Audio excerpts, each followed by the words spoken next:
अभी क्या हुआ, अभी डांस कराओ तो 4 लोग आ गए, बाकी लोग आधी से ज्यादा क्लास फोटो खींच रही है।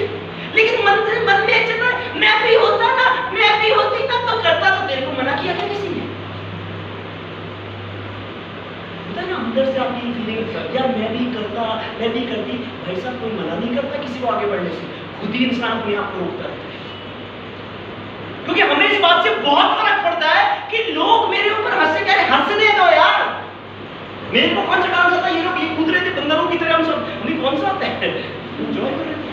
क्योंकि इन लोगों को, मेरे को, हम ये जितने भी लड़के डांस कर रहे थे इनको कोई फर्क नहीं पड़ रहा था कि लोग हमारे बारे में क्या सोचें, हमें खुद को एंजॉय करना है। लेकिन आप लोग क्यों नहीं, आप मौका तो आपको भी दिया था, दूसरी बार कर दिया, बार दूंगा, लेकिन मौके पे चौका और छक्का लगाना तो आपको काफी, मैं तो मौका ही नहीं सकता। और जिंदगी में बहुत मौके हमें और मिलते हैं, लेकिन कोई लगा देता है चौका छक्का, कोई नहीं लगा।